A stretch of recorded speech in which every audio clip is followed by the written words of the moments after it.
fight with the vampires under a midnight sky. My mind so hypnotized. It was exciting. It was the 90s.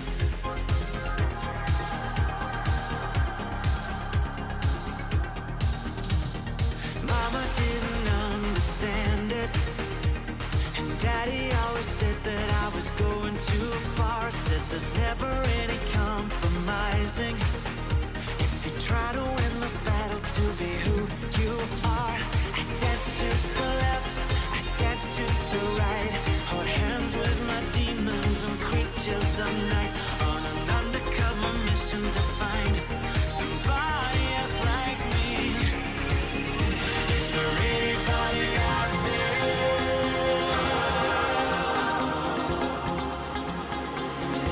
Is there anybody out there?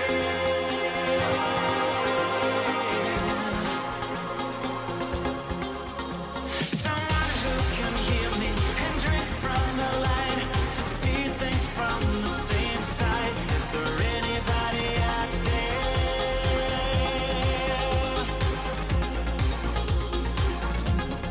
5 years later, I'm back with the same old faces and dead end places. Things kept going wrong. I'm getting to thinking my daddy was right all along. So will you take a little walk on the wild side? Be careful that you never slip your hands from the wheel. There's never any compromising when you're blinded by reflections from the part of you that's real. I dance to the left, I dance to the right. Hold hands with my demons and creatures of night. On an undercover mission to find somebody else like me. Is there anybody out there?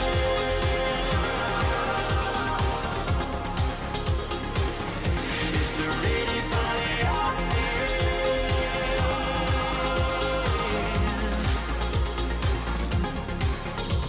Someone who can hear me and drink from the light, to see things from the same side. Is there anybody out there?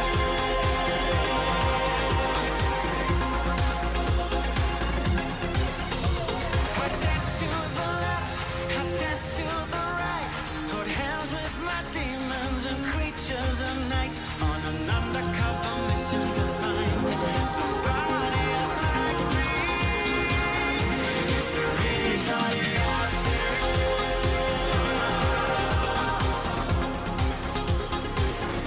Is there anybody out there?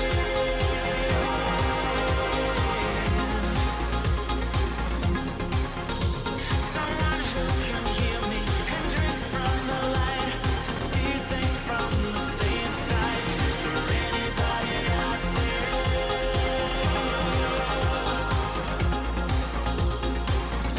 Somebody else like me.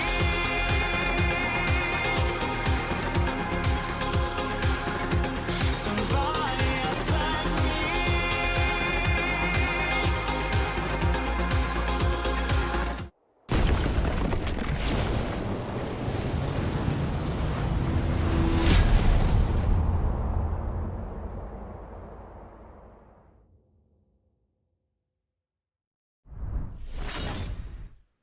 Another Smackdown here on this road to SummerSlam.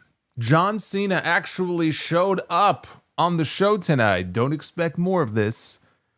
That was the only appearance you're getting here in the month of July. And he didn't really have much to say, but when the show was over tonight, he was actually laid out in the middle of the ring. And we now have a stipulation for the WWE title match at SummerSlam. It will be Cody Rhodes. It will be John Cena. Of course, the way they arrived at this was completely preposterous, forcing John Cena to sign a contract when the man was laid out unconscious in the middle of the ring. I don't think that would hold up in a court of law. But John Cena was trying to worm his way out of this match and saying, look, I'm just mentally exhausted. And I just don't think it would be in my best interests physically to do this match. So we could push this off to another time. He was trying to push this match off to Paris. He was trying to push it off to Perth. Because again, his goal was, I'm going to retire as the champion and ruin wrestling. So he was doing everything in his power to basically run out the clock as much as possible. But it didn't work. And so they will be having a street fight at SummerSlam. And we also had a couple of new matches made for SummerSlam. One for the United States Championship. One for the Women's Tag Team Championship. Wait until you find out how that match was made. This was a one-match show, though. We had a number one contenders match for the WWE Tag Team titles. Not for a SummerSlam match, for a match on SmackDown next week. And that was the only thing, in ring-wise, that was the only thing on this show you even have to pay attention to. Everything else on this show was basically throwaway, outside of some of the actual angles they did. On the whole, SmackDown was what SmackDown was. It was a decent show. There were parts of this show tonight where I found myself checking the clock. But then there were parts of the show that I liked. So it was fine. It was fine. It was not it will not knock your socks off or anything like that. But you can see, things are in motion as far as other potential SummerSlam matches. We don't have the full card yet. A lot of matches, though, have come into view in a very short period of time. Because coming out of last weekend's very busy weekend, they had 3 weeks to build their second biggest show of the year, which, by the way, happens to be the first ever 2-night SummerSlam. And in a short period of time, all the key matches are basically accounted for at this point. I think at this rate, where we are now, we're probably looking at another 4 or 5 matches that they need to add because they do have the 2 nights now. But when you look at the card for SummerSlam, it's a pretty solid card on the whole. But we'll get into the new matches that were made. We'll get into all the other things that happen here on this show. This is your Friday Night SmackDown review. This is how we end the week. It is Friday. It is July 18th, 2025. I am the Solomonster. Thank you for joining me tonight. Like and subscribe. Super chats are open. We have a brand new one coming off of Dynamite just the other night. A brand new Nick Wayne's mom super chat. Yes, indeed. It's in the description down below. If you would like to check out what is in the updated super chat list, you may go ahead and do so. Also, fun little announcement here for those of you who are interested to know, this will not be the last live stream before Raw this Monday night because, believe it or not, I will be live on Sunday night to talk TNA Slammiversary. The phenomenal return of one AJ Styles, his first TNA appearance since 2013. And also, Trick Williams will be defending the NXT, or rather the TNA. He's an NXT star, but he'll be defending the TNA World Heavyweight Championship against Joe Hendry and Mike Santana. JC Jane, the NXT Women's Champion, in a winner-take-all match against the TNA Knockouts Champion, Masha Slamovich. And many more matches on the card as well, but all of the stories have been about that man in the middle right there, AJ Styles. It's a big deal. It's been a very long time since we've seen this man. TNA looks very different. It's not the same TNA that he left. There's no more Dixie. It's a very different company than the one he left over a decade ago. But for old time's sake, and there's no indication of exactly what he'll be doing, but for old time's sake, it's going to be a big deal. And don't forget, they're running the UBS Arena out on Long Island, which is a very big building, and they're not going to fill it. But there should be somewhere in the range of 6,000 or 7,000 fans. It may well end up being the biggest audience, the biggest live crowd in the history of TNA. And that promotion has been around for a very long time. I mean, it's kind of sad, actually, in a way. But, I mean, yeah, this company's been around since 2002. You mean to tell me we can't get a crowd, at least the North American crowd anyway, of 10,000 people in 23 years? I mean, what are we doing here? But it's going to be a big event for them this weekend, and I will be here covering it. I do believe that will be my first live TNA review. I have talked about, I used to review TNA weekly for many years when I watched it on the podcast. But in terms of live streams, I do believe this will be a first. So hopefully you will join me for that. And we'll have some fun on Sunday nights. You get 2 podcasts in one day. Let's talk about this SmackDown show, shall we? We very abruptly went to the parking lot where there was a car accident involving the members of Solo Sikoa's family, the MFTs. Adam Pearce, who is filling in for Nick Aldis tonight, various law enforcement officials, they were on the scene to try to sort out exactly what the hell happened here. Solo Sikoa was there. Talatonga was there. The others were talking. Tongaloa was bleeding from the eye. This fucking guy used to walk around with an eye patch. He's going to need another eye patch now. He already missed like 6 months. And he's out there bleeding from the eye. This guy can't catch a break. Cody Rhodes happened to walk by, and he goes over to Adam Pearce, talks about the contract signing he's going to be having later in the show with John Cena. You know, I will say this. I appreciate them doing a different kind of open than the one that we're used to getting every single week. They usually follow a very similar formula. Everyone's walking in, right? You got, who sings this song? Is it Cardi B? The song they use for SmackDown? I don't know if it's Cardi B or Sexy Red or whoever it is, but yeah, you get the music playing and everybody's arriving at the building. I think they should do that for everyone when they arrive at the office. I think no matter where you work, every time you arrive to work in the morning, this is what they should have. They should have cameras that are following you as you're walking in.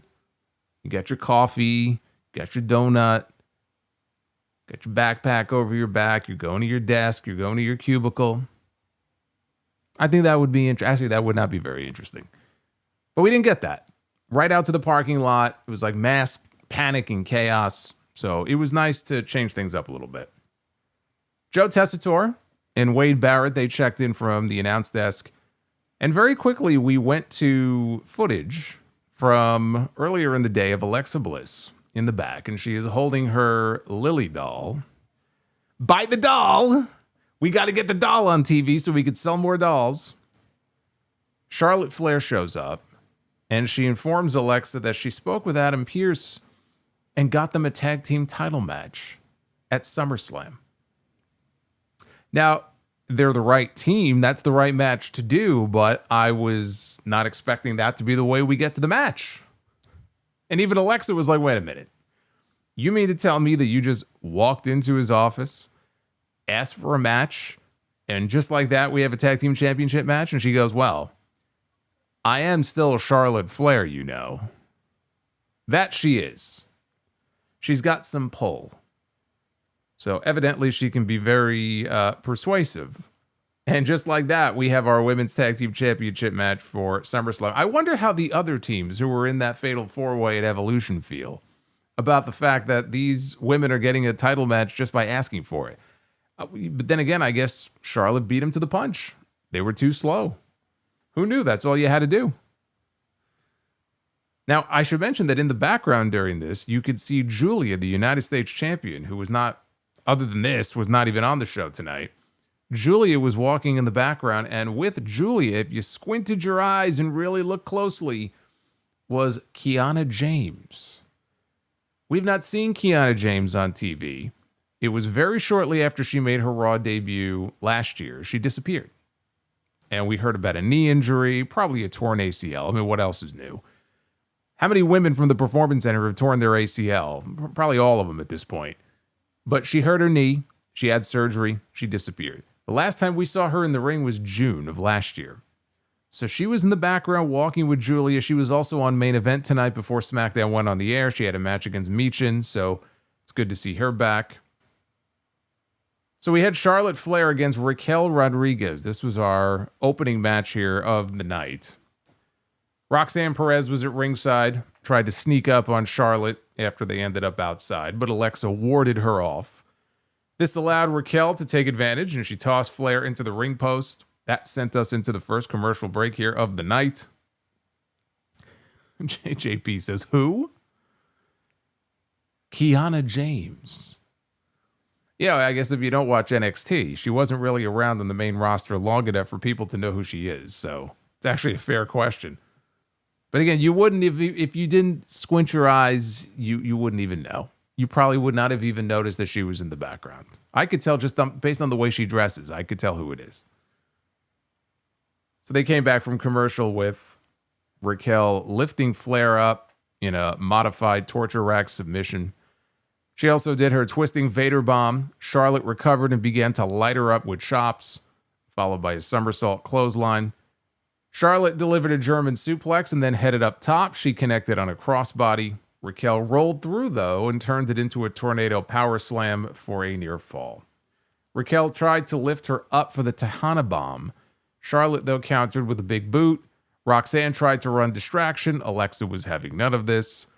And so she took advantage of this and hit Raquel with one of her pom-poms. I should explain this. So she hit her, she was out there with pom-poms because in the back earlier when Charlotte and Alexa were talking, Charlotte asked her to be in her corner tonight, to be her cheerleader. And so she took it literally, I guess, and she was out there with black pom-poms. So she threw it at Rock, and thankfully she didn't sell for this because that would be ridiculous. But Flair rolled her up and got the win. Not much of a match. Not much of a match here. Charlotte, though, and Alexa, they continue to get great babyface reactions. And while the explanation for how they're getting a tag team championship match is pretty lame, they are the right team to be in that spot. And if I'm WWE, I'm putting those titles on them. At SummerSlam, I think I would do the title change there. Now, Adam Pearce in the back was confronted by 3 police officers who were looking for one Jacob Fatu as a person of interest, they said, in their investigation about the car accident outside. So Pearce brought the cops over to Fatu, who was standing nearby. He wanted nothing to do with the cops. He was very standoffish. He didn't like how close they were getting to him. I mean, the man did 3 stints in jail before he even turned 18 years old. So you can kind of understand it. But he ended up going off with them to go answer their questions. This would be one of those show-long storylines, which is not a bad thing. They aired a video package showing Tiffany Stratton and Jade Cargill talking about their upcoming WWE Women's Championship match at SummerSlam. I got to be honest with you. I feel nothing for this match. My interest level is rock bottom for this match. I have no great enthusiasm to see these two get in the ring and have a match at SummerSlam. Now compare that to my interest level and excitement level for the triple threat match for the Women's World Championship, where we have Rhea and Naomi and Io, especially after that match we got at Evolution with Rhea and Io. I mean, they could run that back every month for the rest of the year as far as I'm concerned. My interest level far greater in that match than in this one here. I mean, it's like night and day. And I don't know what they can do between now and summer. I mean, there's so little time left. You can have an in-ring promo segment, but it's not really their strong suit, either one of them. I'm not even sure what they could really do to heat this up. It's just not a match that I am invested in or have a whole lot of interest in going into SummerSlam. Now, Cole and Barrett, they were discussing the ongoing situation after this with Ron Killings, Aleister Black, and Damian Priest. There's a whole triangle going on here. It doesn't really involve Killings anymore. Killings was more like a means for them to get to Damian Priest and Aleister Black. Now, I wasn't here last week, so I didn't do a review of SmackDown, but there was a match between Killings and Black, which was cut short. It was severely cut short. And I think maybe it went 90 seconds. And Black lost. And that was the key for the backstage segment that followed later, where he gave Damian Priest a Black Mass kick in the back. So they're kind of recapping everything that's happened here. But then we go to earlier today. Damian Priest was searching for Aleister Black. Instead, he ran into Carmelo Hayes.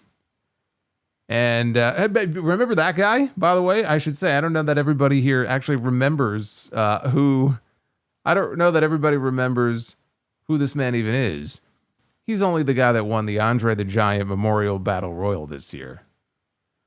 For whatever that's worth, which isn't much, obviously. But Priest asked him, hey, have you seen Aleister?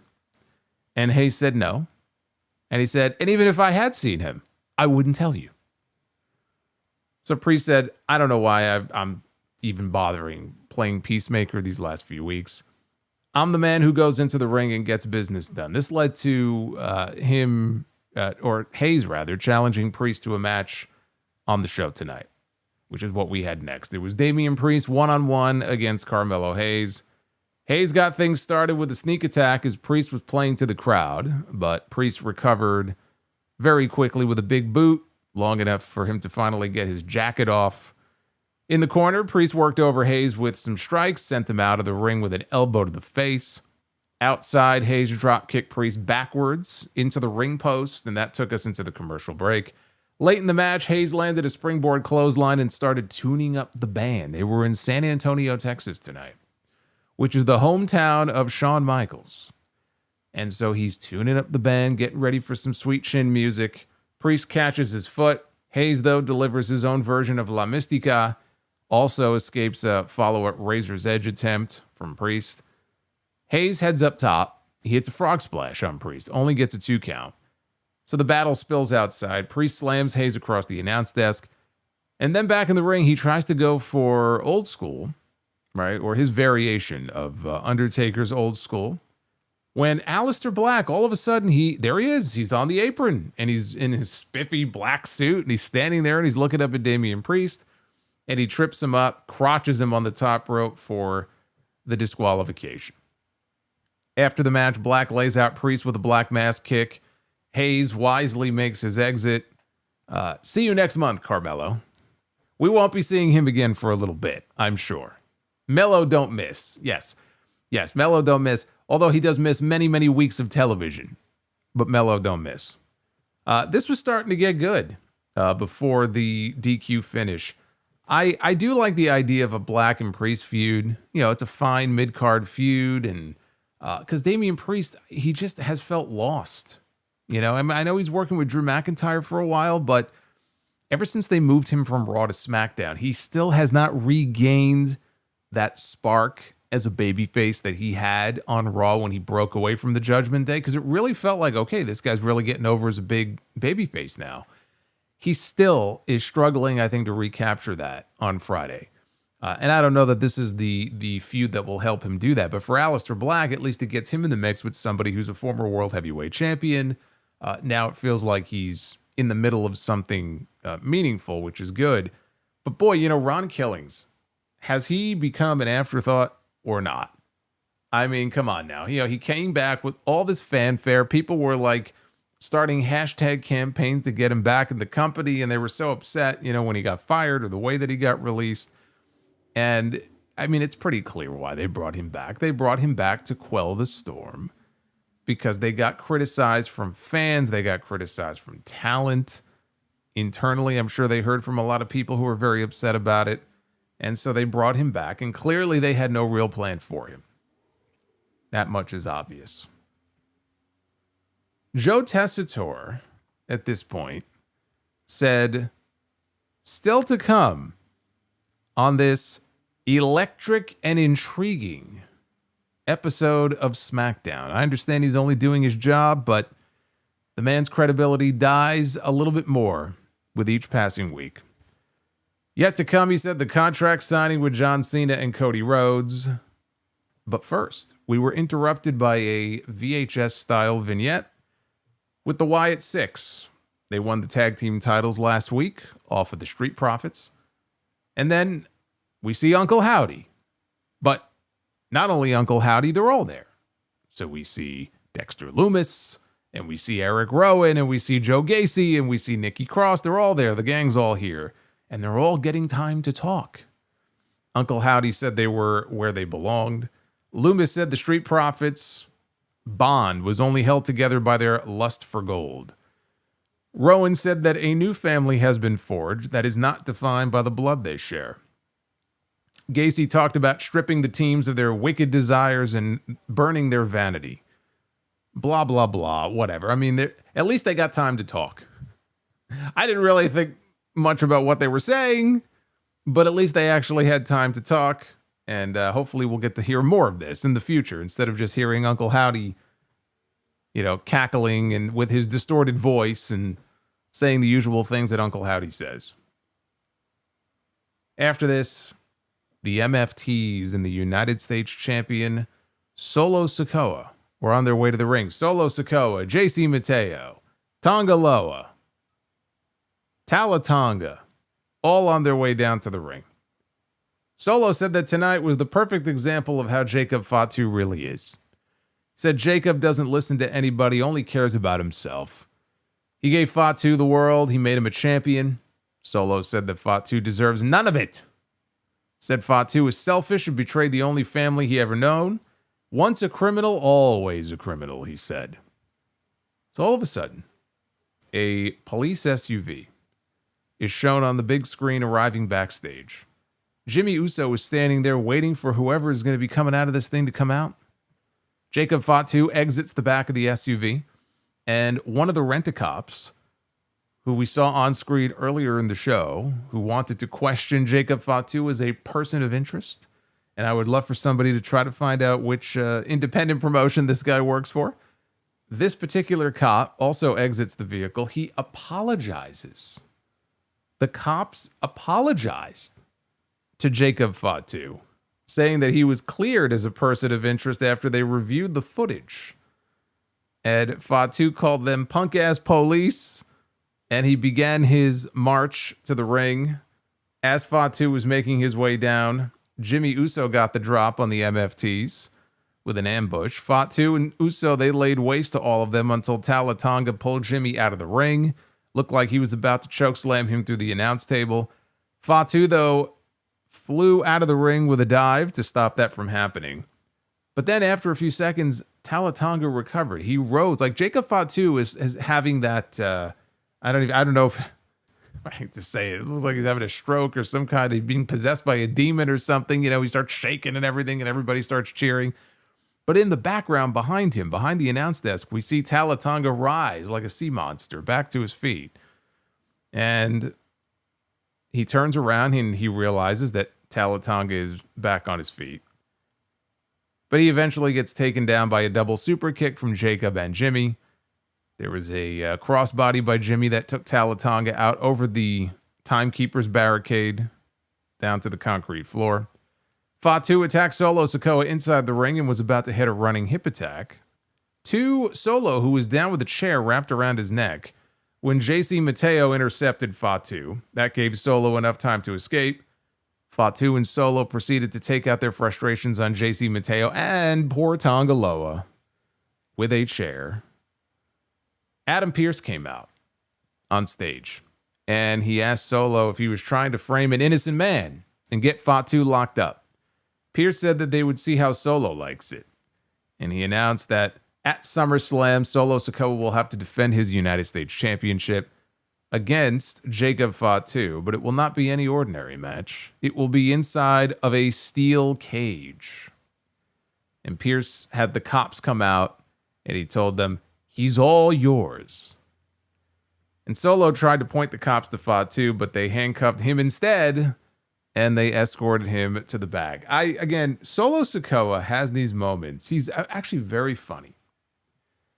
And the one good thing about the Solo Sikoa we see now is compared to the way he would have been, a year and a half ago, is that now we can see more of his personality. And he's actually a genuinely funny guy. And this was one of those situations because as the cops are coming down the aisle, he figures they're going down to arrest Jacob. He goes, "There he is, guys." He's pointing him out. He's acting all goofy. And of course, the cops get to him. And as he's pointing, they grab his hand and they put him behind his back and they handcuff him instead. And he starts to freak out. So I thought that was entertaining. It's been a minute since we've had an arrest angle, I feel like, on a wrestling show here on TV. Fatu came off well here. I mean, the fans were very receptive. Obviously, he's super over. But after he got out of the SUV backstage and he started the march down to the ring, they were chanting his name. Like, they were ready for him to come out there. So they're still solidly behind him. Solo tried to get him locked up. So now he's the one who's going to be locked up with Jacob. Only makes sense.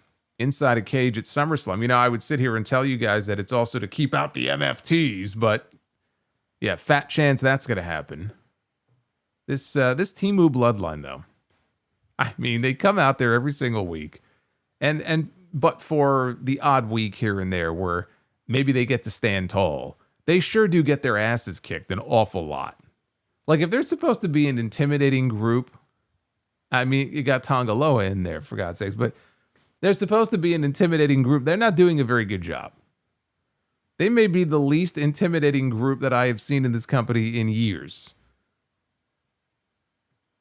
We got a recap of a brawl that broke out on Jimmy Kimmel Live. Yes, if you have not seen it, and I'm sure most of you have by now, there was an angle they shot on Wednesday night, and it was great publicity for WWE. Jelly Roll was standing in for Jimmy Kimmel and guest hosting his show, late night on ABC. He had Randy Orton on as his guest. Drew McIntyre interrupted the interview. He ended up brawling offset with Orton. Logan Paul showed up. He insulted Jelly Roll. He slapped him in the face. And Jelly Roll chokeslammed him through what looked like a cardboard table, the desk in front of him. And then he got in a quick plug, did Jelly Roll, at the end for the tag match coming up at SummerSlam. This guy's already a worker. So for WWE, they got some great mainstream publicity out of it, even though it was a pretty goofy angle, the way it came off. But they replayed that whole thing. All four of them will be on SmackDown next week. So I don't know if they said what they were going to be doing, but they will be on the show next week. They're going to be in Cleveland, which is where Logan is from. Stephanie Vaquer graced our television screens. A rare appearance here on a Friday, even though she is a Monday Night Raw talent. No mention of anything. She's just on SmackDown. Okay. All right. That doesn't matter anymore. She was in action against Alba Fyre, representing Chelsea Green's secret Hervice. Piper Niven was there. Chelsea Green was not there. We got to see the Devil's Kiss, to the delight of all the fans and the announcers and podcasters. Alba attempted a gory special. Vaquer countered and finished things off with the SVB across the knee for the quick win. After the match, Piper Niven attacked Stephanie and looked to hit her Viper Bomb, but Vaquer got out of the way and then pushed her off the ropes and she fell to the floor. She tried to get back in. She got super kicked back out to the floor. This went 90 seconds. It was not even worth booking Stephanie's airfare to get her to the show, other than the fact that she got to do the Devil's Kiss. So I guess it was worth it for that, for all the people who love to see her do the Devil's Kiss. But this just felt like a waste of time to me. Backstage, the Street Profits were asked by Kathy Kelly about their loss last week, losing the WWE Tag Team titles to the Wyatt Six. They said that the Wyatts as the champs is not really a reality that they want to face, and they're going to be coming for those titles again. DIY showed up and mocked them for losing last week, and they headed out for the next match, which was a fatal four-way number one contenders match with the Motor City Machine Guns, DIY, Fraxiom, and the team of Andrade and Rey Fenix. Sabin and Nathan Frazier, they started things off with some acrobatics until DIY snuck in and attacked both men. This prompted Andrade and Fenix to enter the fray. Things broke down. Fraxiom intercepted the two with super kicks. They tried for a dive of their own. The Machine Guns pulled Frazier and Axiom out of the ring and ended up getting their own dives in on Gargano and Ciampa to the outside. At that point, we took a break in the action. They came back with Shelley and Sabin fending off DIY as Axiom tagged himself into the match. Axiom and Frazier proceeded to get their shit in with dives on all of their opponents. A modified total elimination nearly brought Fraxiom the win. Andrade, though, interrupted and got himself into the match with a tag. Fenix tagged in, got a nice pop, too, for tagging in. Nailed Axiom with a spinning kick in the corner, followed by the Three Amigos on Frazier. Frog splash by Fenix. saw the pin interrupted by the machine guns. Things broke down again between all four teams as they brawled. DIY tagged themselves in. They took out Fenix and Andrade as a Project Ciampa on Axiom could not put an end to this match. Now, we got a picture-in-picture break. And during the break, Axiom and Ciampa, they head up top together. And they are jockeying for position. But eventually, Ciampa hits Axiom with an avalanche air raid crash onto the pile of bodies. Only they didn't really catch them. So that landing looked like it sucked. I don't know how you have all those people out there and these two guys barely get caught. Like, how does that even happen? There's this massive humanity outside the ring. They're all pooled together. How is that possible? So later in the match, the Guns tried for Skull and Bones, but Andrade breaks it up, tags in. Andrade disposes of Chris Sabin, then heads up top for a moonsault, but Axiom kicks him. Axiom goes up top, Frazier tags in. Axiom hits the Spanish Fly. Frazier follows with the Phoenix Splash. Ciampa, though, tags in. He tries to steal the pin, but here's Phoenix to break things up. Phoenix then delivered a corkscrew plancha onto the pile outside. Ciampa's in the ring all alone. And Andrade tries for the message. Candice LeRae, though, gets up on the apron for the distraction. And Andrade, stupidly, goes over to the referees looking at her. Oh, do something about her. Meanwhile, he's got his back turned to Ciampa. So, of course, Ciampa rolls him up for a 2 count. Ciampa holds Andrade for Johnny Gargano, who accidentally super kicks his partner. Andrade then kills him with the spinning back elbow. Phoenix dives onto Johnny outside. And Andrade finishes things off, I should say, with the message to win it for their team. A match so good that Tony Khan was tempted to add the All-Star label to it. But he couldn't. But he wanted to, I'll bet. This was a very good sprint for the 15 minutes that they got. And when I said at the beginning of the review that this was a one-match show, this was the one match that I was referring to. If there was one thing on this show, you said Solomonster, is there anything I really need to go back and watch on SmackDown tonight? This is it. I honestly wouldn't point you to anything else. Like, if you watched the show, there were certain things that were good, but nothing that I would say, man, you got to go back and take 10, 15 minutes to go check this out. This is it right here. You're welcome. This is a very good tag team match. Phoenix and Andrade, they really have become this must-see combo together in the tag team division. It's still weird to me, though, to have Phoenix and Penta in the same company and just, if he's going to be doing a tag team thing, that it's not his brother. But they're still a really good team, and if this is the way that they get themselves on TV, then so be it, because it's working and the fans respond to them. So we'll see however long it lasts for. And they're going to get their tag team title match, not at SummerSlam, but on SmackDown next Friday night. Maddie says, so no cash prize? You know, I saw there's another cash prize match on Collision tomorrow night. There's a $200,000 tag team. Like, it's just ridiculous. It's just ridiculous. But yes, there was no purse money. There was no prize money on the line here in this match. I'll tell you what I hope we get. Honestly, I hope we get a multi-team tag team title match from the SmackDown side at SummerSlam. These guys were left off the card at WrestleMania. They had a 2-night WrestleMania. And it worked out okay because they got the main event spot to themselves on SmackDown. What was it, the following week maybe, or 2 weeks later? And they killed it, right, with that TLC match that they had. Now you have a 2-night SummerSlam. They deserve a spot on the card. So I hope they get it. It may just be all the teams kind of smushed together in the same match. If that's what it is, so be it. If they want to run back another TLC match, I guess is maybe what it might end up being.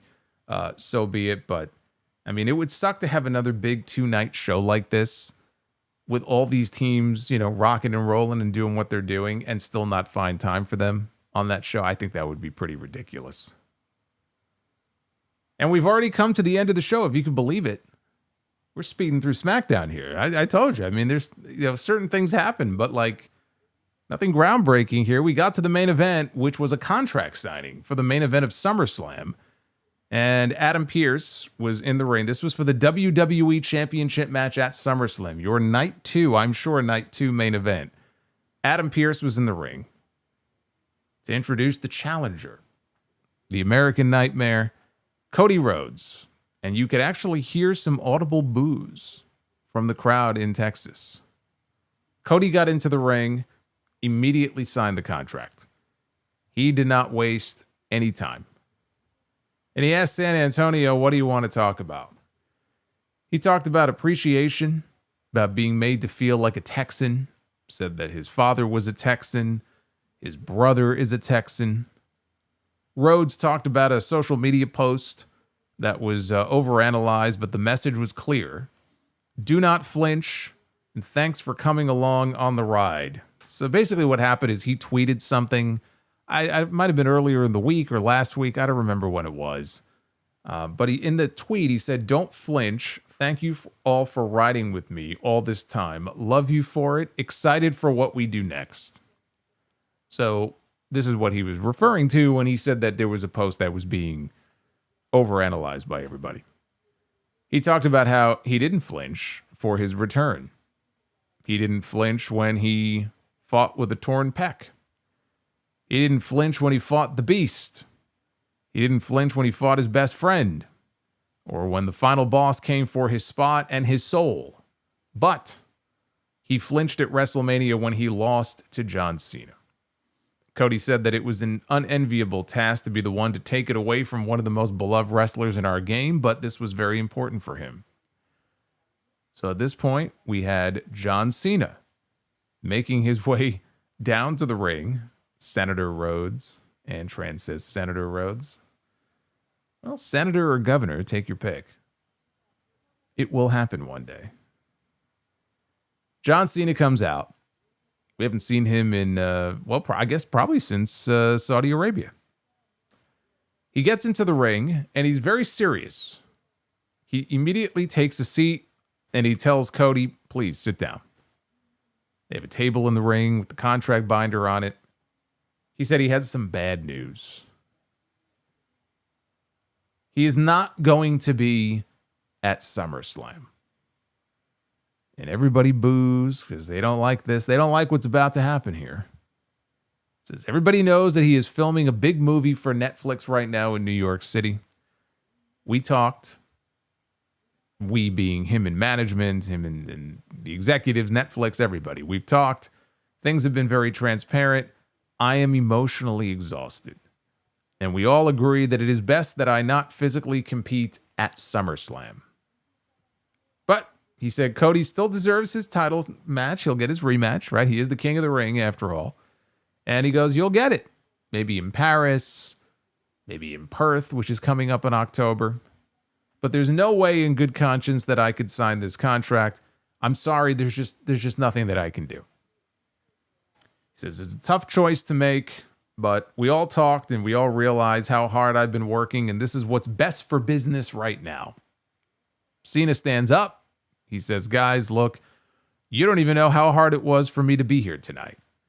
He wanted to give the fans fireworks. He wanted to give them a night to remember, but physically, emotionally, this is all he can give us. He thanks the fans. He appreciates their understanding and patience. He closes the contract binder. He thanks Cody. He promises that he'll get his rematch.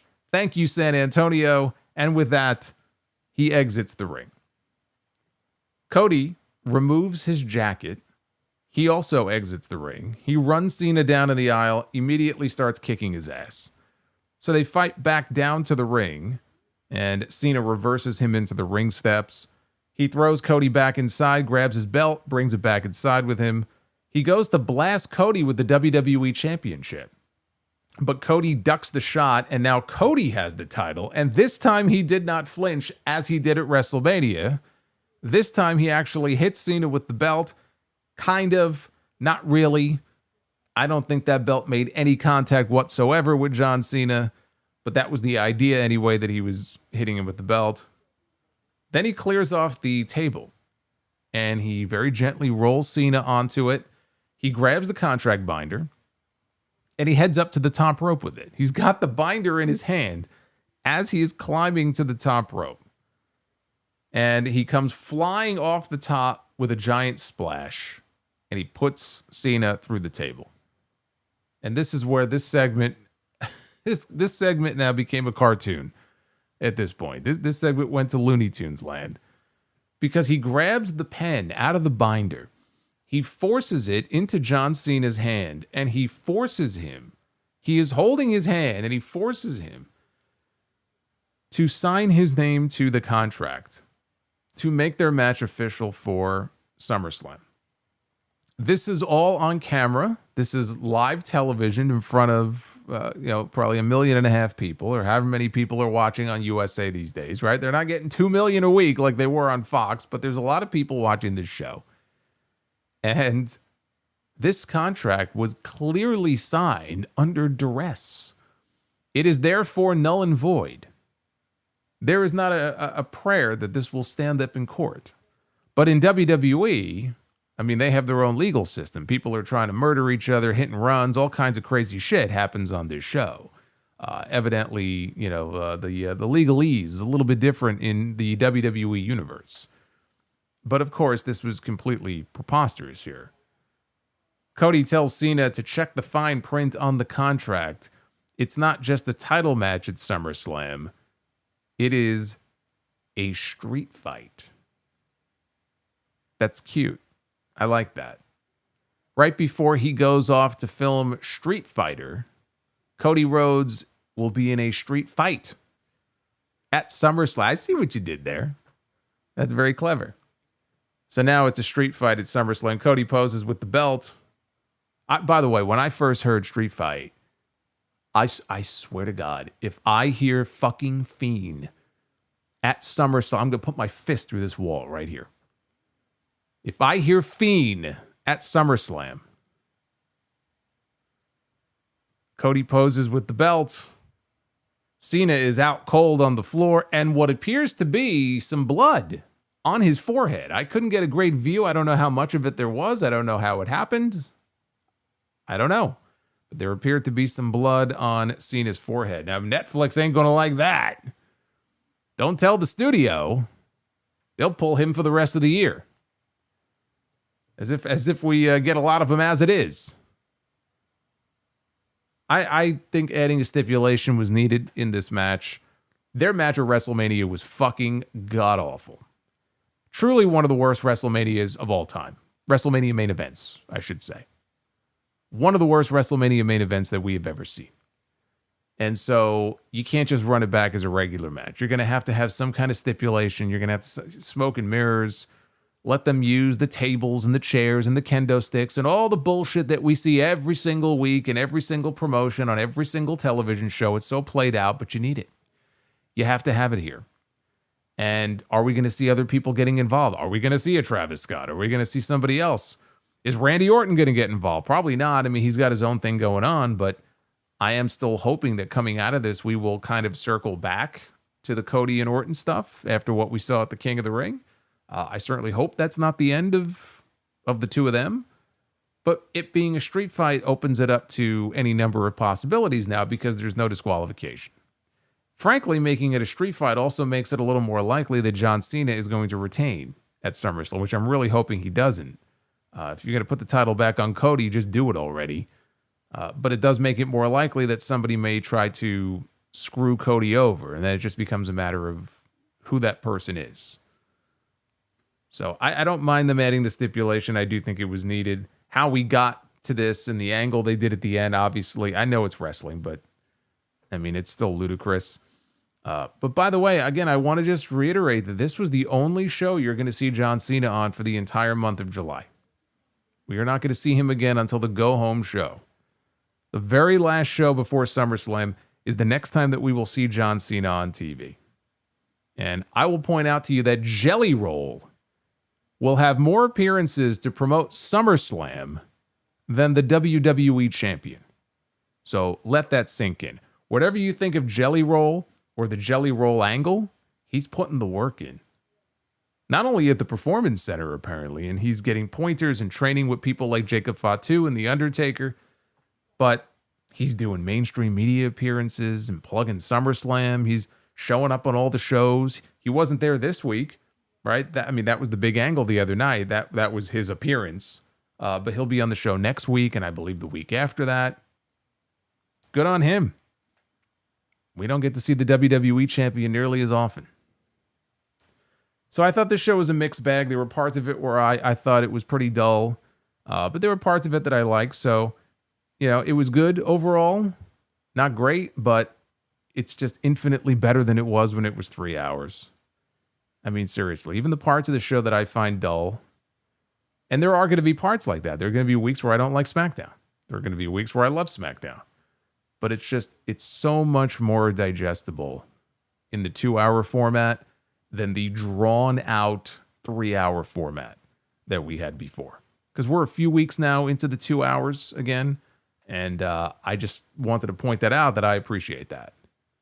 I have not forgotten what those 3-hour shows were like.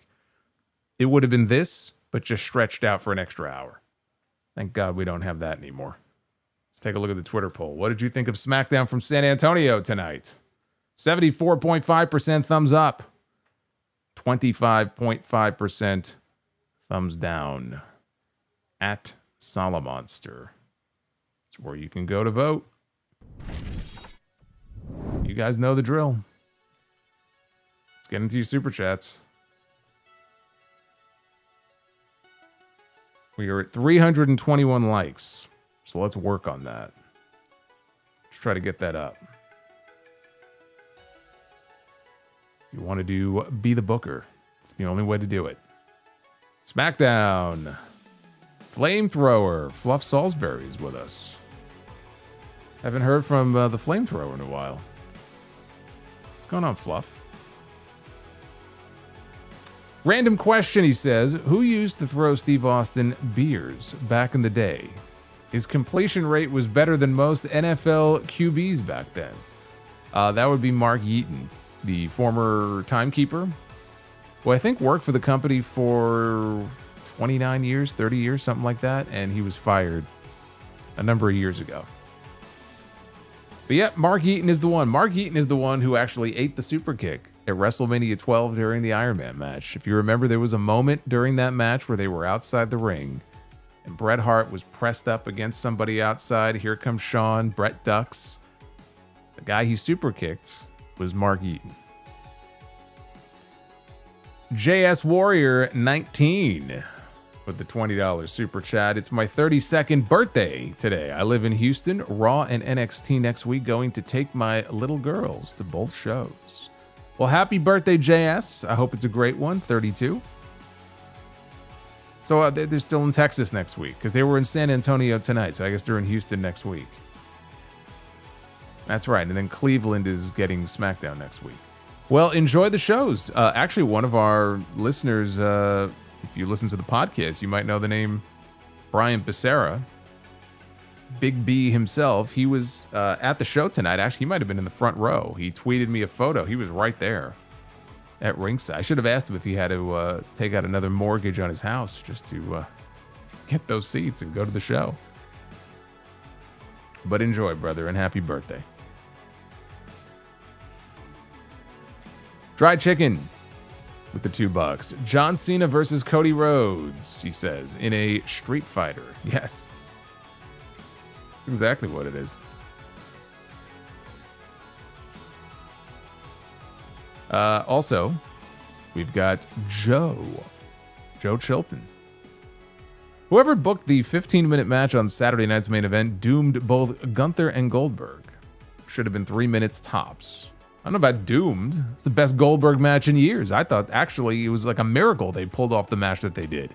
He should have been very happy with the match that he got. Oh, I'll get into Goldberg on Sunday. You bet your ass I will. We'll be talking about Goldberg a lot on the podcast on Sunday. It will not be one to be missed. Also, he says MFT equals Nepo family tree. You're not happy with Talatonga? You're not appreciating Talatonga and Tongaloa?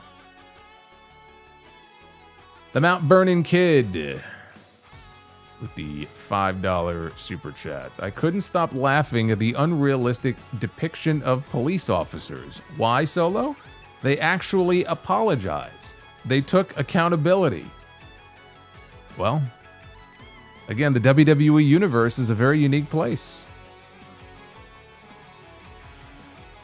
Thank you, brother. Jungle Batman 90 with a $9.99. Will Bo Dallas's Uncle Howdy start wrestling with the mask off after it was revealed a picture with Bo as Uncle Howdy with the mask off? After it was revealed a picture with Bo as Uncle Howdy with the mask off? Is that something that happened on social media? I didn't see that photo. And no, I mean, he wrestles with the mask. Say his name and he appears. Oh my God. I believe in the monster. Oh, that scared me. In the monster. That just shaved 5 years off my life. In Paris, in Tokyo, America, Scotland, and Canada, and Mexico. They say, I believe in the monster. I believe in the monster.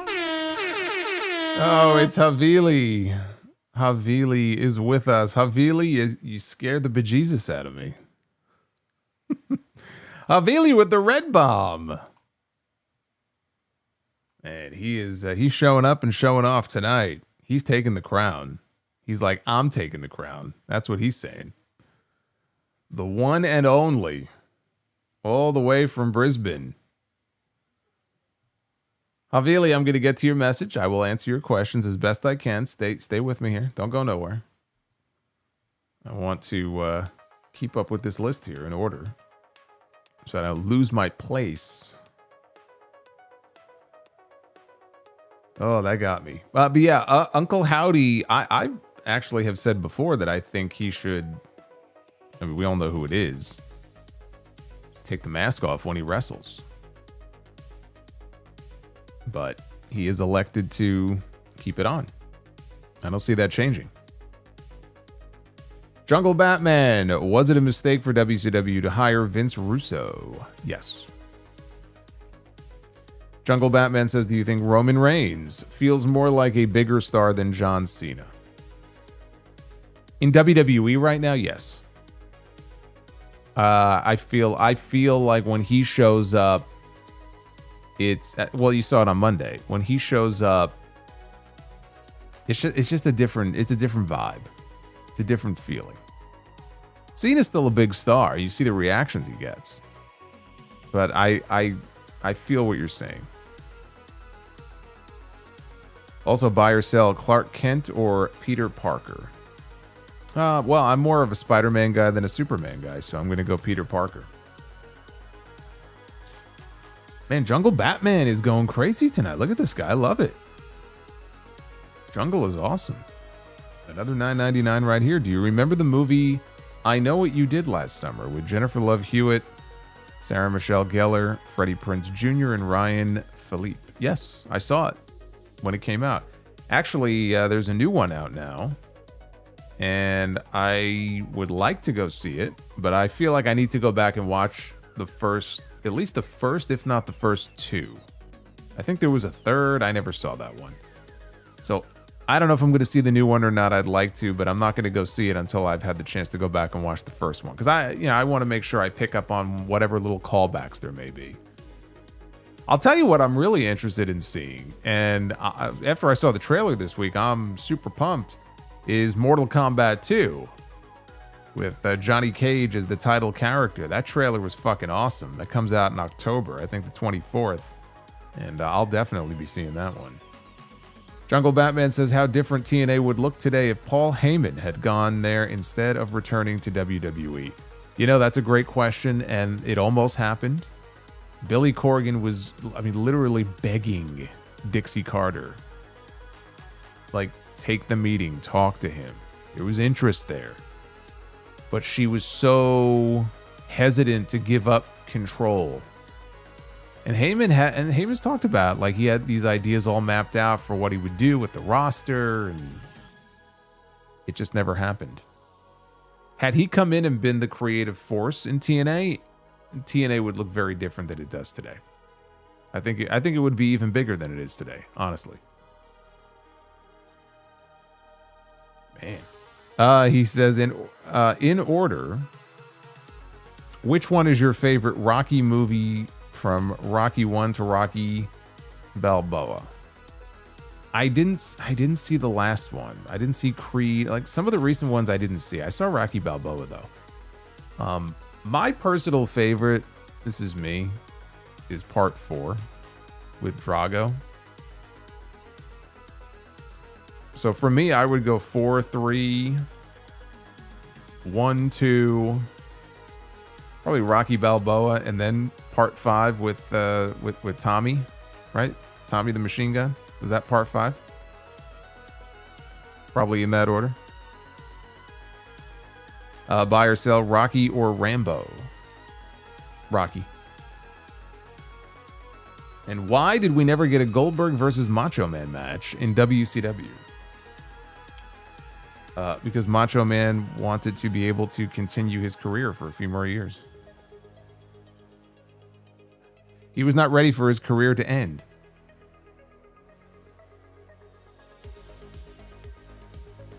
I don't know. It just never materialized. Simple as that. I think also I feel like Goldberg got white hot around the time when Savage may have been out with that knee injury. And that may have had something to do with it. There was a period of time there where Savage went away for a while. When he came back, he was so swelled up. Like he was on steroids, like to the max. And I just completely ignore that era of his career. I did not like Savage during that period. That just was not him. You know, he was coming out, he was all jacked up, and he had the different women with him and everything. I'm like, he could barely move. But he missed some time, and I feel like it was during that period where Goldberg was really getting hot. Uffman Entertainment will be going to WWE Night at Citi Field on Monday. Jey Uso bobblehead plus Tiffany Stratton and Nia. Tiffany Stratton again. You know, after the last time Tiffany Stratton appeared at Citi Field and threw out the first pitch, we went on this horrible losing streak. Tiffany Stratton and Nia Jax will be at Citi Field. Let's go Mets. Nia Jax, huh? Maybe it'll have the opposite effect and we'll go on like a great win streak now.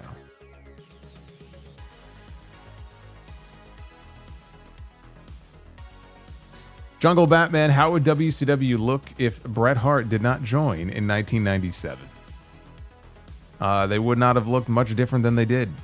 Bret Hart's impact on WCW as a whole was not very great. I'm sorry to say. GMB. The Tiff Jade build is so weird because I feel like both are way more natural heels, but are faces at the moment. One has to turn before 2026. What are your thoughts? I agree, and it's Tiffany in particular who comes off very heelish. Even in that video package tonight, like in her comments, just her cadence and the way she delivers her promos, she does come off very heelish. More so than Jade. But I feel like if either of them were going to go heel sometime in the near future, Jade is more likely than Tiffany. Retro KOH, I wonder how Goldberg feels about Kurt Angle's retirement.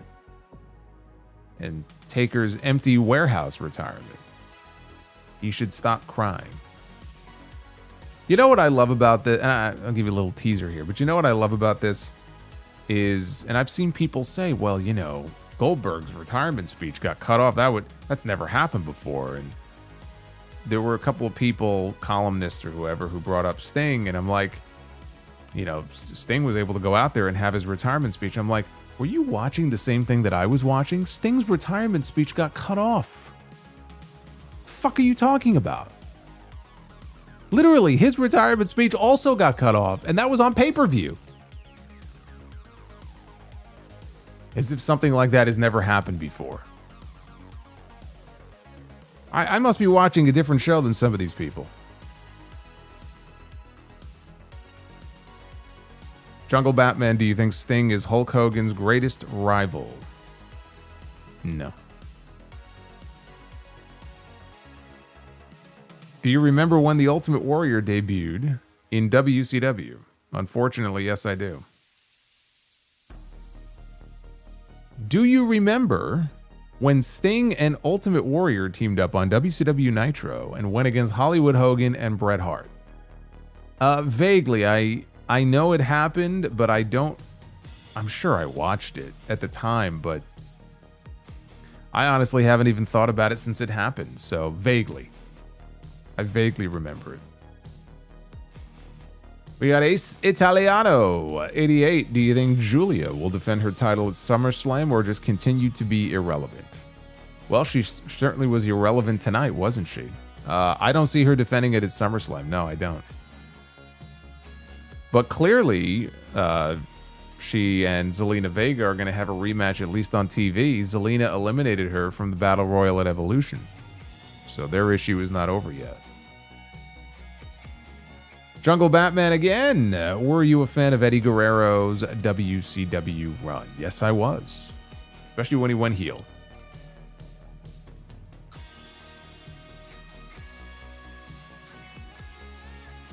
Were you a fan of Rey Mysterio's run in WCW? Of course.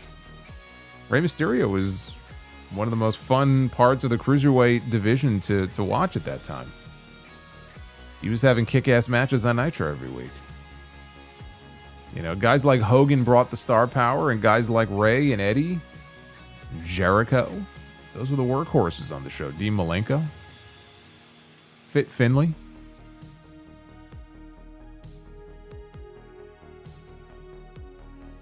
You got a nice mix. That's what made that Nitro formula work so well. There he is, Habili, with a $196 super chat. So it's just shy of $200. Havili, you're the man. It says, what's up? From Brisbane, Australia. It's Saturday the 19th of July. It is the 20th anniversary of what people say is the greatest three-way match of all time. And this year we have seen two at WrestleMania. So buy or sell or rent on the greatest. Joe, AJ, and Daniels, Roman, Punk, and Seth, or Rhea, Io, and Bianca. I mean, they were all great matches. I mean, AJ, Joe, and Daniels was very influential. You probably could find a lot of wrestling fans or even wrestlers right now in the business who would tell you that, and they're young enough where they were either growing up and that was like the match that got them hooked, or the match that convinced them that they wanted to be a wrestler. You know, it was one of those types of matches. I have seen it, and it's a great match. You know, the two matches we had at WrestleMania this year were really good. I really love that women's match. But I mean, the TNA match, again, it's a classic match for a reason. He's talking about the Unbreakable match from 2005. I have to buy on that. I'll rent on the women. I will sell on Roman, Seth, and Punk. They're all great matches. I love that women's match. To me, that was the match of the weekend at WrestleMania this year. I think I hold that even in higher regard than the main event from night one. And frankly, I don't know that you're ever going to see a better main event from one night leading into an opener on the second night than what we got at WrestleMania this year. Because they close with the Roman match and they open the next night with the women. I mean, find me the last time they close and then open with as great of a combo as they did this year.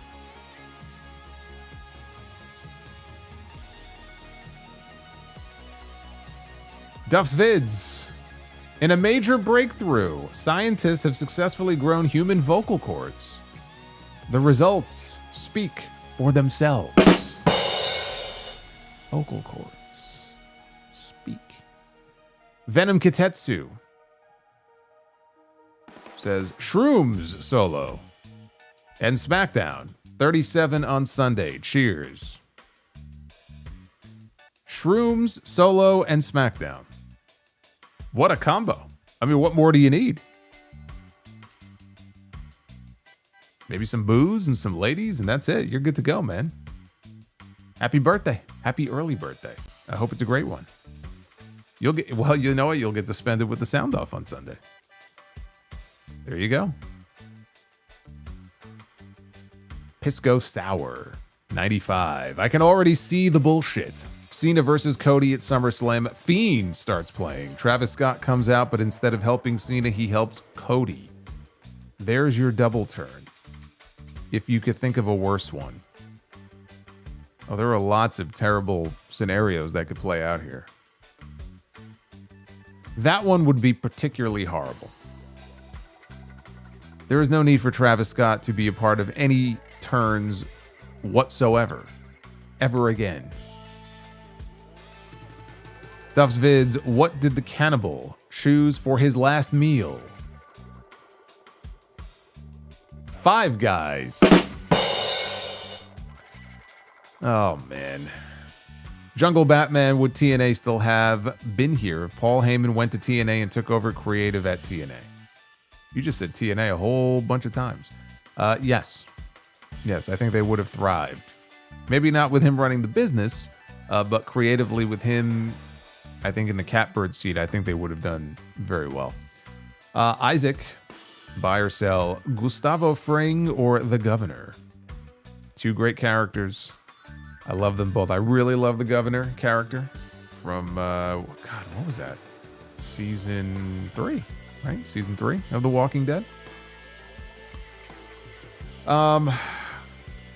Man, I'm gonna go with Gustavo though. We're talking about Breaking Bad now. I am the Lord. Shut the fuck This is my least favorite character from television. Fuck that tree. Piggybacking off two of my favorites, we have maybe my most hated. I'm gonna buy on Gustavo. Sell on the Governor. Anderson, I'm going to SummerSlam Sunday, and I'm excited. We'll have fun. I hope you have nice weather. I hope it doesn't rain. I remember when I went to MetLife Stadium for WrestleMania, it started raining, and thankfully it just kind of petered out. But I mean, we've had some days here in New York this summer where, man, when it rains, it rains. How close are we to 400 for Be the Booker? What do we need? 20 more? Let's see if we can make it. Duff's Vids. Where do deer go to get coffee? Starbucks.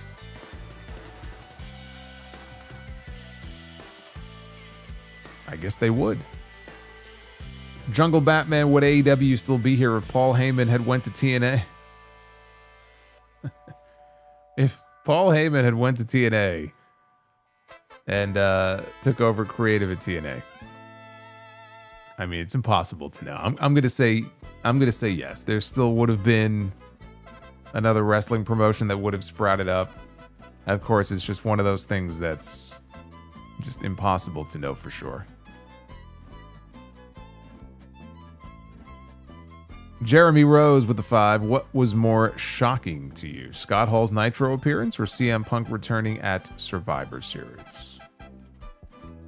Scott Hall's Nitro appearance. Shocked the entire wrestling world.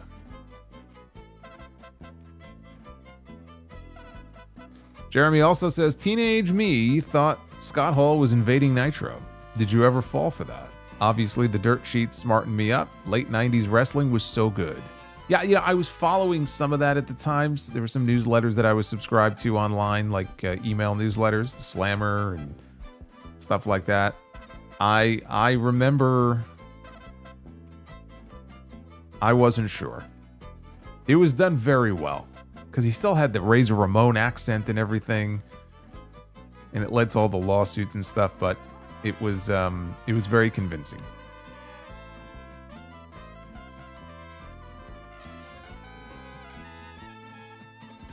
Jungle Batman, were you a fan of Miss Elizabeth in the NWO, and why was she paired with Lex Luger? That's a great question. I don't know. I don't know the answer to that, but no, I wasn't.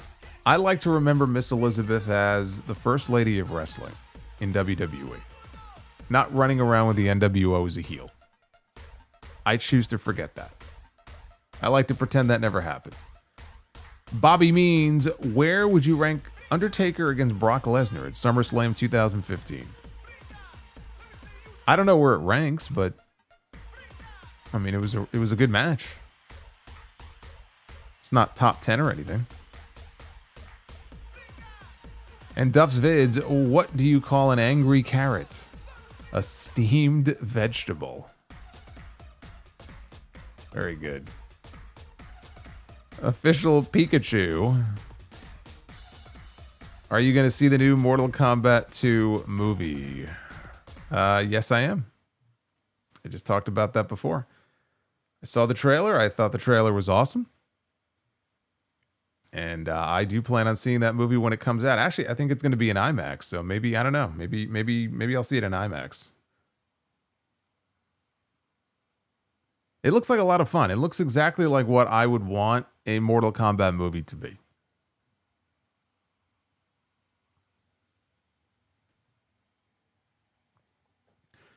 Popped in the part of the trailer where we saw Scorpion and you hear the old "get over here," and then we hear the song from the Mortal Kombat soundtrack from the 90s at the very end of the trailer. Brought back a lot of memories. All right, we are currently at 404 likes. So we have hit the goal for Be the Booker tonight. Very well done. My thanks to Havili for the bomb and for Jungle Batman, all the many super chats and questions tonight. You guys and everybody else, you guys are awesome. But it's time to be the Booker. Ladies and gentlemen, it is now time to be the Booker. It is that time, ladies and gentlemen, to be the Booker. It's time that we book some matches here on YouTube. That's what we're here for. We're here. We got the brooms out. Brooms right over here. Ready for a clean sweep. If we can make it happen. Is that Havili chiming in again? Havili. I'm going to get to Havili in a second here. Again, thank you for all of the super chats. Again, the special amounts are in the description down below. We got some new ones as well. If you fancy that, it will say new next to them. So just be aware of that. All right, let's book some tag team action here, shall we? We're going to start with the former World Tag Team Champions on Raw. This was a real team for a brief period of time back in 2006. Ric Flair and Rowdy Roddy Piper were former tag team champions. And they will be defending those titles against the Twin Towers of the Big Boss Man and Akeem, which means that we're going to get to hear Jive Soul Bro, which is an automatic bell as far as I'm concerned. One of the greatest theme songs of all time.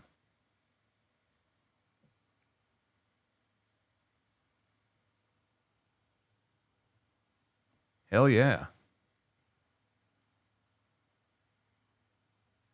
All right, women's Be the Booker, we have Alexa Bliss. This is from her Goddess days. Alexa Bliss is with us.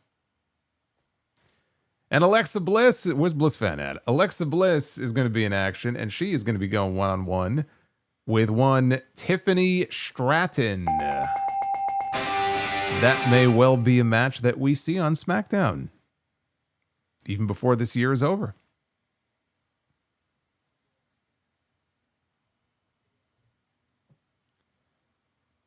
And in our main event of the evening, ladies and gentlemen, are you ready to rumble? Because we are beginning with the phenomenal. We are going into the weekend of all weekends with the phenomenal AJ Styles, who will be at Slammiversary on Sunday night. But before he gets to the UBS Arena, he's in the Sound Off Coliseum here in Be the Booker.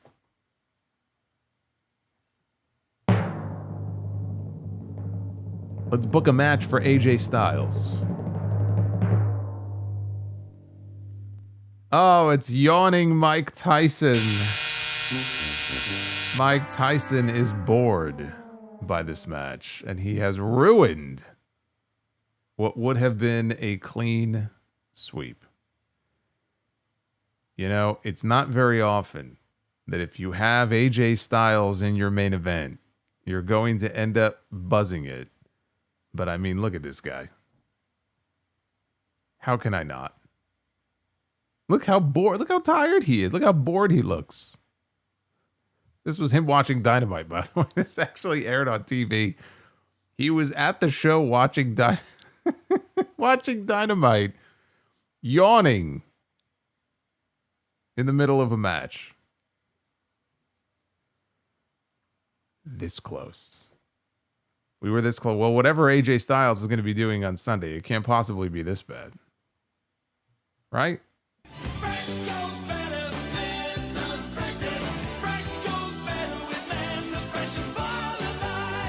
Mentos, the fresh maker. The fresh maker, Mentos. You know who else dropped the Mentos super chat on me the other night? Right as we were ending, Leopoldo. So wherever he may be, shout out to Leopoldo. But Havili with a $32 Mentos the Fresh Maker super chat. Thoughts on AJ Styles finally returning to TNA on Sunday? I think it's great. I think it's long overdue, and I'm looking forward to it. That's why I'm covering the show. Well, to be honest with you, I was planning on covering the show anyway, because I would like to see, and will be disappointed if I don't see, Mike Santana win the TNA World Championship. As someone who has had the opportunity to call a lot of Mike Santana matches in House of Glory, and I've watched his journey from tag team wrestler to singles wrestler. I very much would like to see him leave New York City on Sunday as the TNA World Heavyweight Champion. So it's a lot more than just AJ Styles that I'm looking forward to on the show on Sunday. But he says, have you watched the Charlotte interview with The Undertaker and Michelle McCool yet? No. No, I have not. Favorite SummerSlam besides 2002?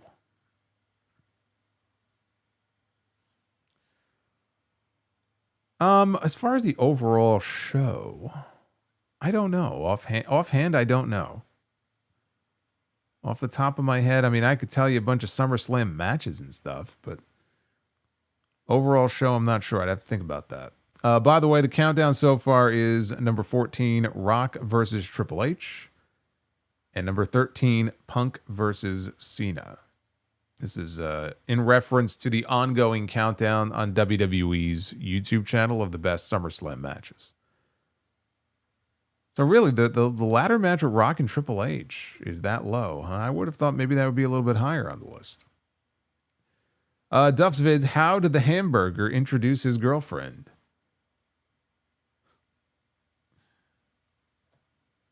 Meat Patty.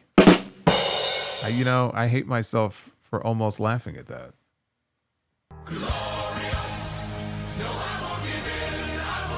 It's a glorious day. Randy Bobandy has just dropped a 1999 super chat. Absolute Cinema. Jeremy Rose says, you want a war? You got a war, Chico. Some of the most important words ever uttered on wrestling television. Linkmaster X. You are, I am. And he says, the Beast Mentos. Just change his name. He comes down to the ring. That'd be a great gimmick for him. Beast Mortos comes down to the ring. He's on this vicious losing streak. He looks very lethargic in the middle of a match. Like he just pops a Mentos and just becomes this wild beast and starts going nuts. Just all these fucking tornado dives and shit, Then he wins the match and he's got the Mentos in his hand. He gives the thumbs up. Oh my God, that gimmick would get over like Rover. I'm telling you, man.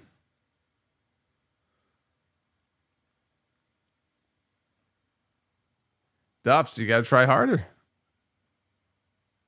So I need a new funny bone. No, you got to try harder, brother. I'm giving you homework to do.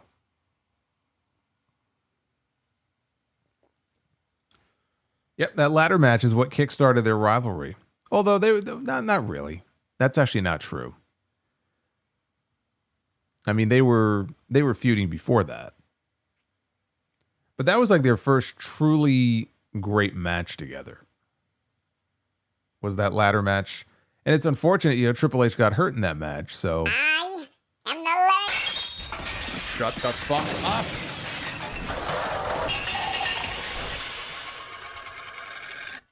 Fuck that tree. He got hurt in that match and ended up having to vacate the Intercontinental title that he had won that night. So that part of it sucked, but yeah, they were telling them to go home and they weren't going home. They kept the match going, so they probably got in trouble for that. But that was the same situation with Shawn and Razor in their ladder match at WrestleMania 10 in that same building. They went way over time to the point where they had a 10-man tag prepared for WrestleMania that got bumped off the show. They did it on Raw instead, but a whole match got bumped off the show because those guys went long. I know Macho Man chewed him out when they got to the back about how disrespectful that was. Looking back on it, though, I would say they probably have no regrets about doing that.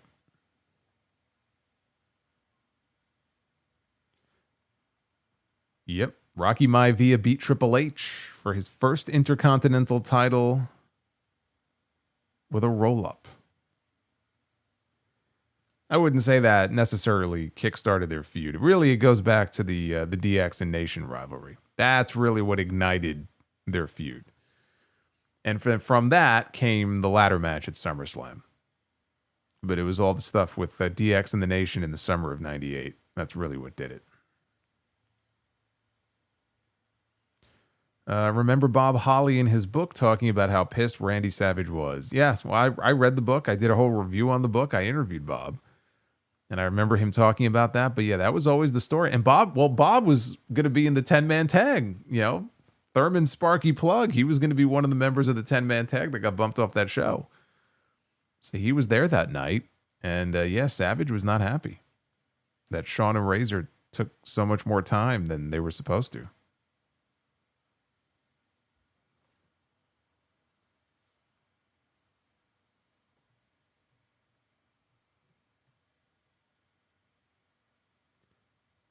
Ken was at SummerSlam 98. Says the ladder match stole the show. Oh, easily, yeah. Best match on the entire show, easily. Then Austin got knocked out during the main event. Yeah, that was a rough situation. What else did they have on that show? I vaguely remember was there a dumpster match for the tag titles? Kane and Mankind maybe against the Outlaws? Jeff Jarrett got his head shaved, right? He had that hair match with X-Pac. That was on the show. What else was on that show? D'Lo. Was D'Lo in the opener against Val Venus? Was that the match? Sable, right? Sable and Mero. Maybe there's like a mixed tag of some kind. Trying to remember this SummerSlam 98 card off the top of my head. Linkmaster X. Austin won an IC title with a roll-up. He did. Those were special circumstances, but yes, he did. And he was never the same after that.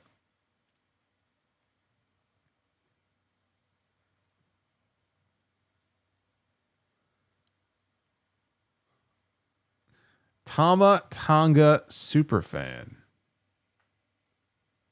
What does Tama Tonga have that very few wrestlers possess?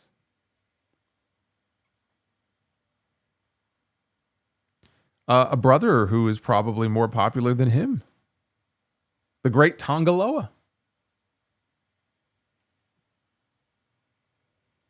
Jeremy Rose says, hypothetically, let's say Santana comes to WWE in the future. Would you buy or sell an initial WWE feud with Jericho to put him over with the WWE audience? With Jericho? Are you willing Jericho back to WWE?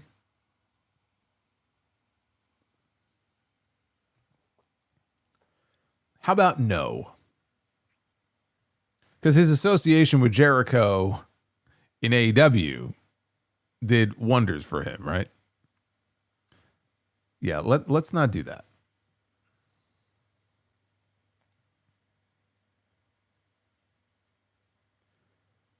Randy Bobandy. So my Orioles looking to make some trades before the deadline. So just curious, buy, sell, rent, leave on the shelf as a Mets fan. In order, who would you want?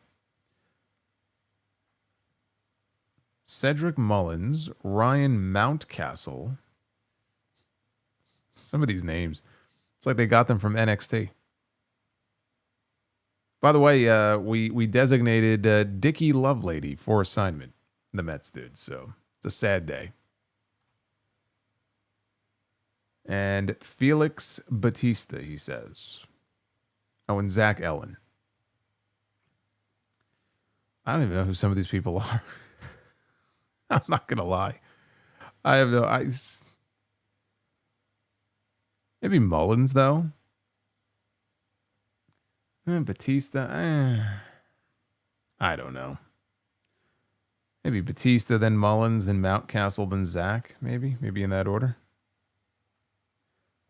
Maze the Great, 48 months of membership. What would you trust more? Hogan to tell the truth. An investment from... Oh, Hogan to tell the truth. An investment from Lenny Dynasty. I think you mean... Do you mean Dykstra? Who's Lenny Dynasty? Mickey Callaway to manage a bullpen. Anything but Hogan to tell the truth. I'm buying on anything except Hogan telling the truth.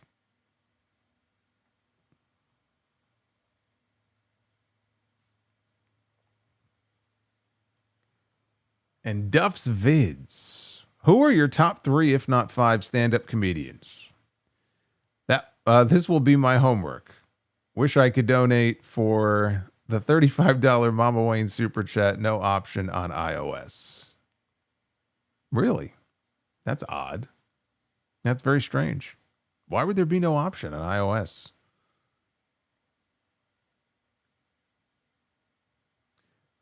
I mean, there's one for 25, right? You see that one for Brie mode. Why would there be no $35 one? Well, anybody else, let me know if you have the same issue. Stand-up comedians, I mean, I'm not going to rank them or anything, but George Carlin, I mean, he's the man. I mean, Carlin was he was the best. A lot of times, like, there'll be a routine of his that will come up on my YouTube feed, and I'm just sitting here for 15, 20 minutes just watching the whole thing, and it's unbelievable how relevant so much of his content is even today. So Carlin is on there for sure. I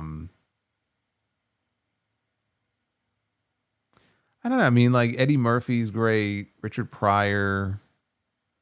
You know, I used to like Sam Kinison. But yeah, I mean, to me, Carlin's that guy for me.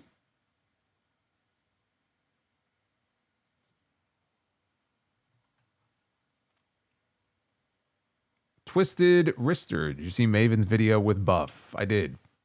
I will talk more about that on the podcast on Sunday. Well, there's 2 videos. Buff had his own video explaining what happened with him this week. It's him and his fiance, Stacy. Oh, he's back. Mentos, the fresh maker. He's back. Bash says, actually a good wrestling name, Kenny Dynasty. I'm assuming he meant Kenny Dykstra. Or Lenny. I'm sorry. Jesus Christ. Lenny Dykstra. Fucking crook. Oh, Bernie Mac. Yeah, well, Bernie Mac was a good one too, of course.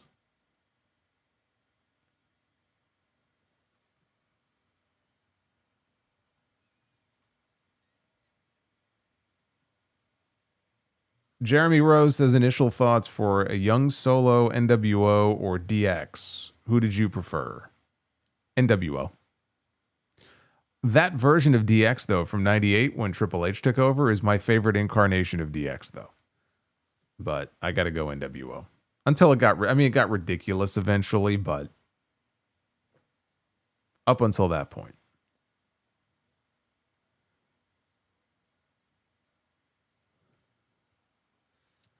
But just to go back to the stand-up comedians for a second, who was the, was it Jeff Foxworthy?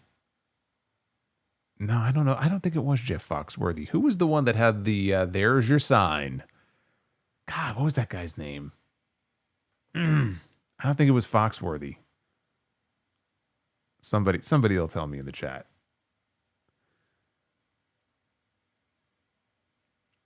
Arabian Night, in my opinion, Triple H has done a poor job of building a lot of NXT 2.0 class, i.e. Waller, Theory, Mello, Escobar, Dragon Lee, and Pretty Deadly. Would a young new breed faction work? It could, if he cared enough to actually push it. I mean, a lot of the people you just named are not getting any type of significant push on TV. So what makes you think that a faction, including a lot of these people, would excite him enough to actually put his muscle behind it? Bill Engvall, thank you. I knew people would know. Bill Engvall.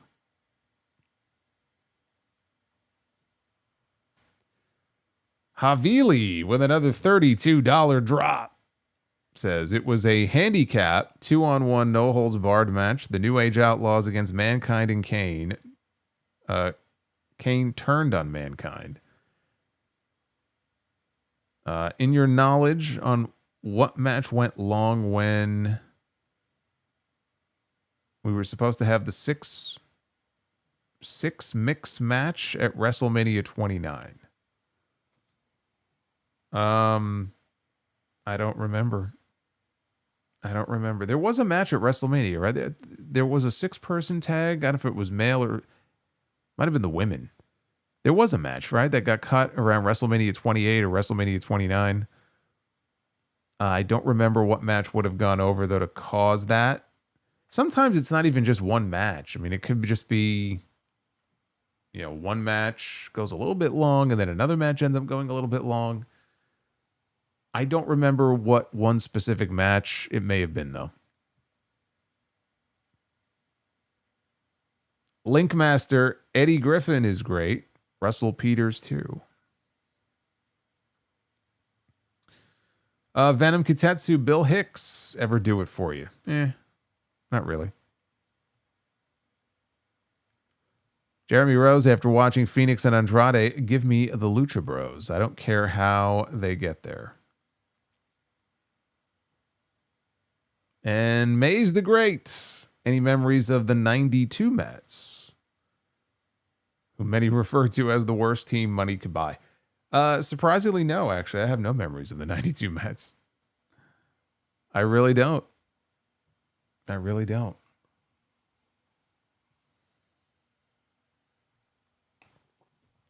That's probably why. Not great. It was supposed to be the Bellas and Cody. Cody and the Bellas were going to be a team against the Funkadactyls. And their match got cut. Really? Cody and the Bellas? What a weird combo.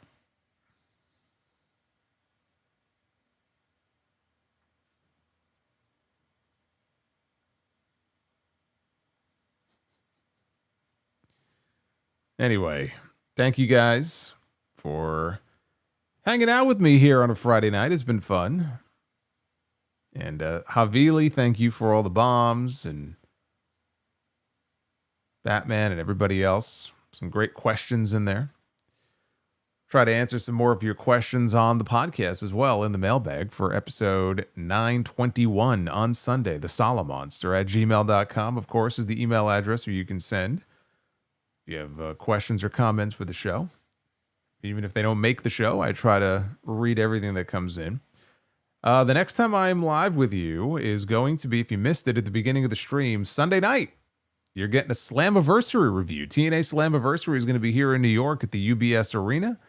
The return of the phenomenal one, AJ Styles, and perhaps JC Jane will become the TNA Knockouts champion because it is a winner-take-all match against Masha Slamovich, even though I'm picking Masha to win.